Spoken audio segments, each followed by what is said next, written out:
Estamos de volta com o Religar e Conhecimento e Religião. Hoje nós estamos falando sobre inteligência espiritual com Jonathan Félix de Souza, ele é editor-chefe da revista Censo e também mestre em Ciências da Religião pela PUC Minas. Ainda dá tempo de você mandar sua pergunta ou seu comentário para o nosso convidado. Anote aí o nosso número, 319-9642-8473.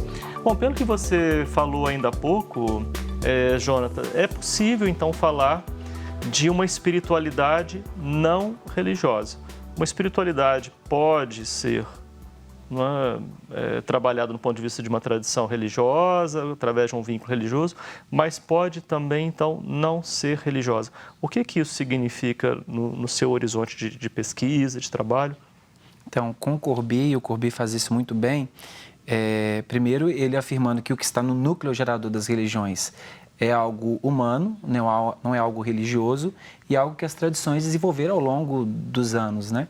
Então, nós podemos aprender com as tradições religiosas como desenvolver e como cultivar essa dimensão nossa humana, que ele chama de qualidade humana profunda, que a gente pode falar espiritualidade, para ficar mais próximo da gente, aprendendo com as tradições. Como também nós podemos desenvolver isso com diversas técnicas. E eu tenho visto, Flávio, isso sendo desenvolvido de diversas formas. Tanto com formas de meditação laica, retiros não ligados a nenhuma tradição, mas com momentos de silenciamento, momentos para você afastar um pouco daquela percepção que você tem e tentar entender isso de uma forma diferente. Momentos que tem tanto de aplicativos hoje, cresce muito hoje os aplicativos de espiritualidade. É um dos maiores negócios que tem no Brasil e no mundo, que tem ajudado também as pessoas. Às vezes é uma música, às vezes é uma sequência de perguntas que leva a pessoa a sair daquele padrão que ela está naquele momento e de uma forma diferente perceber como ela está, como o outro está e qual a relação que se estabelece. Sim. Bom, mas as religiões, o que nós vamos fazer com esse patrimônio das religiões para essas pessoas que estão optando por viver uma espiritualidade sem vínculo com as instituições, com as tradições? É possível, de alguma maneira, se apropriar, aproveitar, dessa herança, das tradições de sabedoria, das tradições religiosas? Olha, Flávio... Ou significa que a espiritualidade não religiosa diz um não para tudo isso?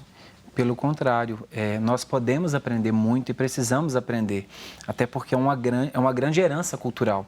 Se a gente deixa isso tudo aqui e fala assim, a partir de agora... a gente não tem nada mais com isso, as religiões não têm nada para ensinar para a gente e a partir de agora nenhum vínculo.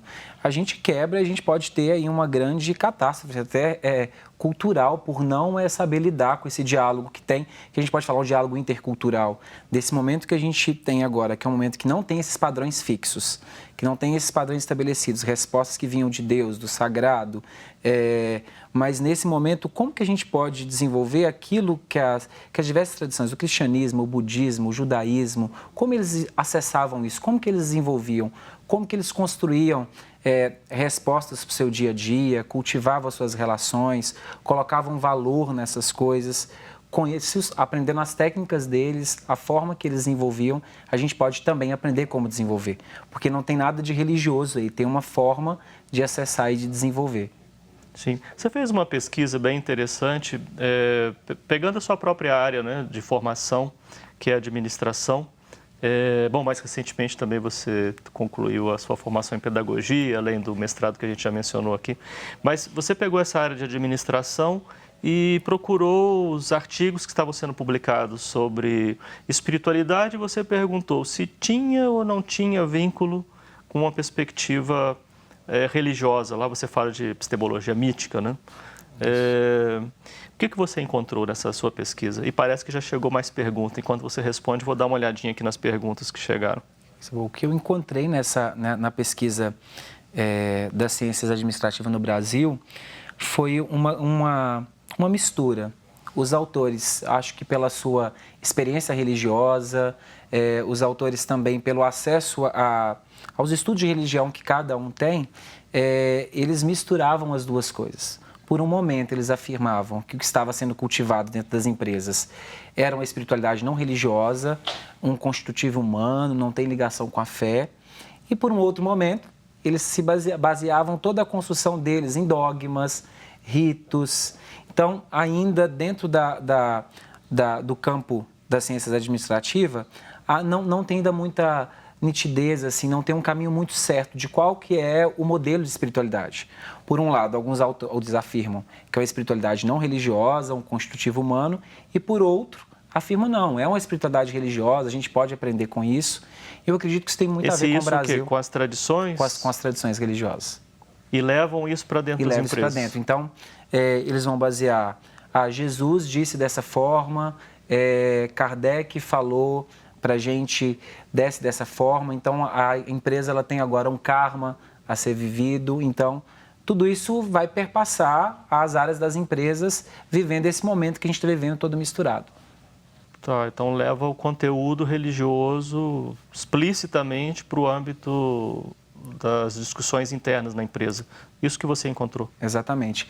E ainda talvez por não ter uma base, talvez, por exemplo, como o Corby, para diferenciar o que é o núcleo religioso e o que é o núcleo humano, isso ainda se mistura. Bem, então é algo que está em construção, né? O Carlos Silva, lá do Anchieta, dá os parabéns ao programa. Obrigado, Carlos. Ele pergunta, a espiritualidade é uma forma de vida? Sim, eu acredito que sim. Pela pesquisa, é um pouco que a espiritualidade é uma qualidade humana profunda, faz parte da gente, é um constitutivo humano. Ela não é, como o Toralba coloca para a gente também, uma questão de fé, mas uma questão nossa, uma capacidade que a gente tem de construir sentidos abertos a todo momento. Então, nós vamos aprender tanto com as tradições, com essa forma de desenvolver essa capacidade, como também hoje no dia a dia, na forma da gente relacionar, na forma da gente construir novos projetos, novos pactos éticos para essa sociedade que a gente está vivendo. A Poliana Lucena, lá da Cidade Nova, é possível uma mesma igreja trabalhar a espiritualidade de formas diferentes? Então, eu acredito também que é possível trabalhar de diversas formas diferentes. A gente pega, por exemplo, a experiência católica. Eu venho de tradição católica. É muito rico dentro da Igreja Católica a espiritualidade carismática, vicentina, de Santo Agostinho, marista, da libertação. Então, tem várias formas de cultivar. Cada um ali com um pontinho diferente, partem do próprio cristianismo, mas desenvolve de forma diferente. Então, eu acredito que, por essa experiência, por exemplo, dentro da Igreja Católica e também no encontro diálogo religioso, é possível ter várias formas de desenvolver, porque é humano, né? Então, a gente consegue fazer de diversas formas. Sim. Quando a gente observa esse fenômeno, não significa que o cenário religioso está passando por uma mudança e que vamos ter no futuro uma espiritualidade não religiosa. Eu, quando li seu trabalho, entendi que você não está dizendo, bom, está surgindo uma nova realidade. Não é mais que, na realidade ampla das religiões e das experiências religiosas, há um movimento que aponta para essa direção e para esse caminho. Eu gostaria que você comentasse um pouco sobre isso, porque exatamente me chamou a atenção algumas reações, não especificamente ao seu trabalho, mas uma outra pesquisa sobre esse mesmo tema, e as pessoas estavam assim, não, mas as religiões estão presentes, elas estão aí, elas têm um papel na sociedade, elas estão desempenhando um papel na sociedade, vocês estão falando que a religião, a experiência religiosa está indo para uma outra direção. Como é isso? É parte de um fenômeno? Que parte é essa? Não é? Ela aponta alguma coisa de transformação assim, para o cenário mais geral? Isso está dentro de um cenário global, onde todas as empresas, por essa dinâmica acelerada que a gente está vivendo, uma economia cada vez mais conectada, isso interfere e traz novas formas. Então, todas as culturas, as diversas formas de ser, de sentir, de fazer, se encontram. E esse encontro não quer dizer que essa tradição vai acabar. Então, a gente não está falando do fim do cristianismo e de outras religiões. O fim da religião. É o fim da religião. As pessoas têm muito medo disso, né?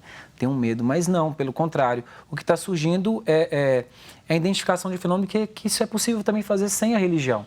É possível a gente cultivar essa dimensão que é humana dentro de uma empresa, dentro de um bar, dentro de um sítio, de diversas formas eu posso cultivá-la e também posso aprender com as tradições.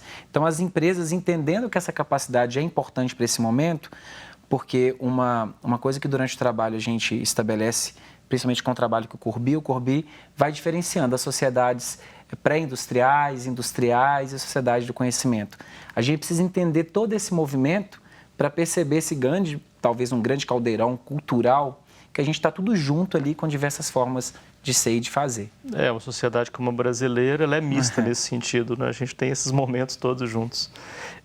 Quando você fala tanto da empresa, o lugar da espiritualidade na empresa, eu fico sempre com a pulga atrás da orelha e você já até sabe o que eu vou te perguntar, né?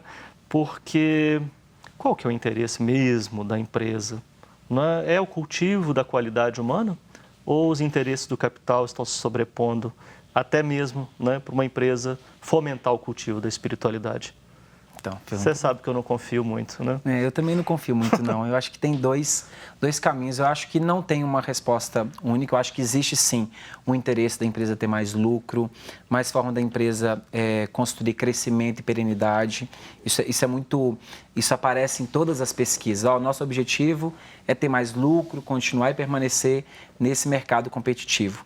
Mas, por outro lado, também, desse cenário dentro das empresas, que é um cenário agressivo, egocêntrico, também aparece um grupo querendo trazer mais humanidade e forma das relações dentro das empresas. E aí que entra um lado positivo da espiritualidade no cenário empresarial. Bom, melhor que seja assim. Vamos seguir por esse caminho, então. Vamos. Muito obrigado, viu, Jonas, por você ter vindo aqui. Obrigado, Raquel Vasconcelos, que deixou também os parabéns aqui para o nosso programa de hoje. O Religar é um projeto de extensão do Programa de Pós-Graduação em Ciências da Religião da PUC Minas. Conheça mais sobre as nossas atividades e cursos acessando a nossa página que está em pucminas.br/ppgcr. Muito obrigado pela sua companhia. Semana que vem nós voltamos com mais um Religar e Conhecimento Religião. Um abraço muito cordial e até lá.